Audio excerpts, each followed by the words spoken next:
Principal Scientific Advisor to the Government of India, Professor Singh, Secretary Science and Technology, Dr. Abhay Kanedkar, Dr. Rajesh Bhusle, Secretary Biotechnology, Secretary Ministry of Earth Sciences, Dr. M. Jitender, Dr. Sudhir,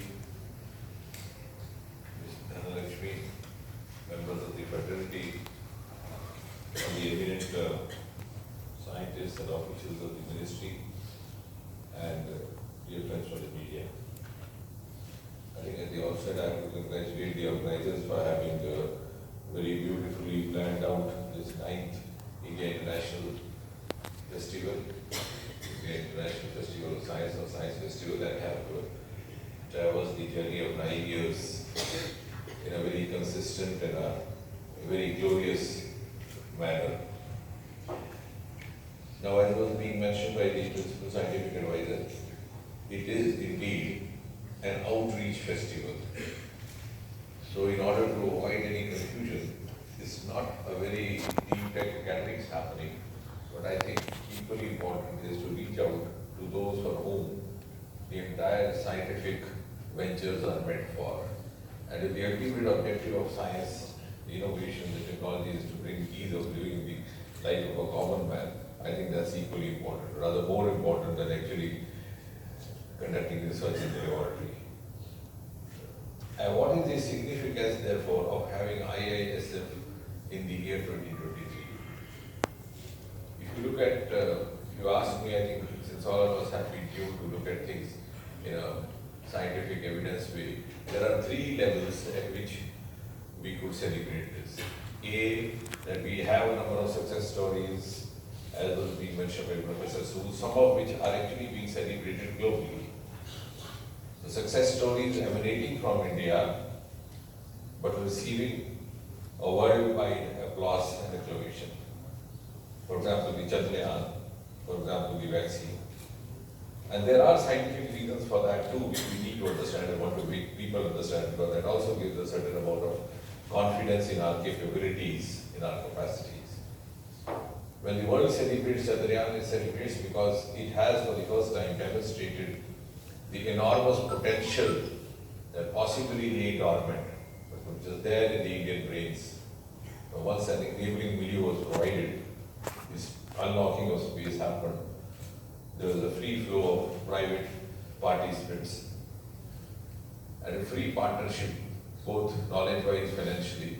We had a quantum jump, which Professor Singh was referring to. And I think the best evidence of this is that we started off much later than some of the other countries, like the then Soviet Union and the United States. When they were on the verge of landing on the surface of the moon, we were actually beginning with a project in a very primitive manner, carrying our baggage of the carriage of a life bicycle. But once given an opportunity, they landed a human being on the surface of the moon in the year 1969. But it was our Chandrayaan which went on later, carried and brought home the evidence of the presence of H2O molecules. And for the first time, gave you a thought of the semblance of human habitat being possible or not being possible on the surface of the moon. So all those fairy tales which you heard from the grandmother about what kind of people would be living on the moon, what would be their color, creed, and what fairy tales about the fairies dancing. So for the first time, there was an Indian mission which prompted the scientific world to find scientific answers to these grandmother stories. So that is what has given India, like secondly, vaccine. I don't know how many of us have realized what is important in the vaccine story is that India is not a country very seriously known for protective health. We don't even care for therapeutic health. If someone falls sick, he waits for 3-4 days to get worse. Otherwise, he would wait for his mother's blessings. The outcome would depend on the Vishnu Janma Karma, whatever. So a country which was not very seriously known even for therapeutic healthcare or curative healthcare has today been recognized as a leader in protective healthcare, having come out with the first ever DNA vaccine. So these are some of the achievements which have actually evidently placed India ahead of others.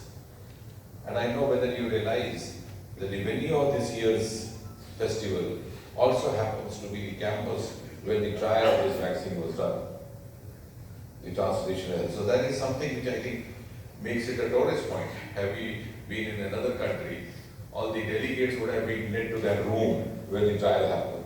So that's how you have a selfie point there, and you can even keep a ticket fee to enter into this. So that's a historic recognition in us in more ways than one. So that is the one.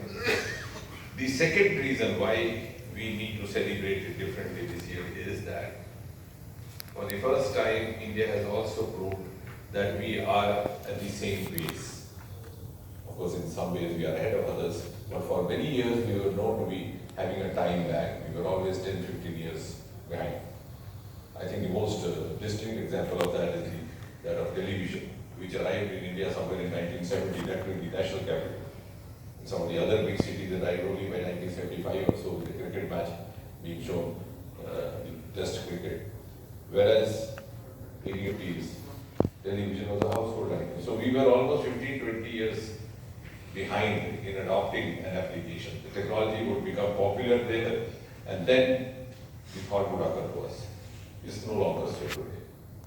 Only this year, just 5 months back, Mission Quantum was introduced, the cabinet passed it, and we are in a league of just over 7 countries in the world. And we are at the same level, the R&D level.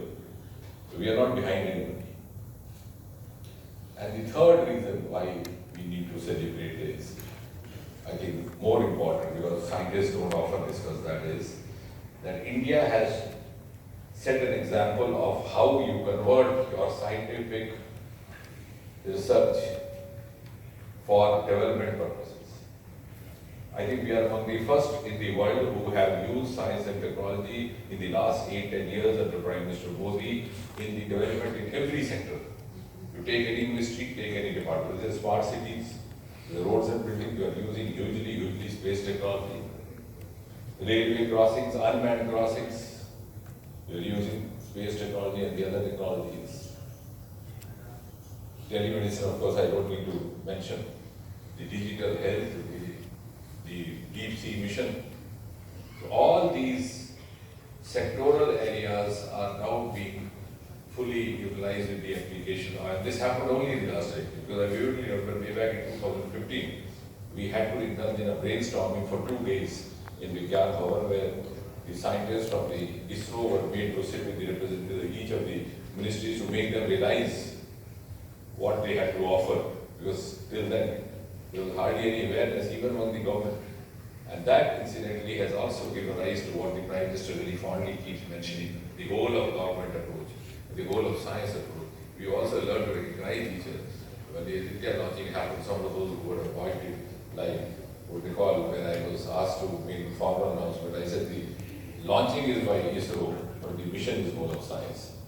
And made it a point to read out the names of all the institutes, 14 odd institutes, beginning from Tata to IISc, who have contributed one way or the other. And that also brings us the influence and teaches the important lesson that from here on, if we have to grow, we have to grow collectively. The era of silos is over.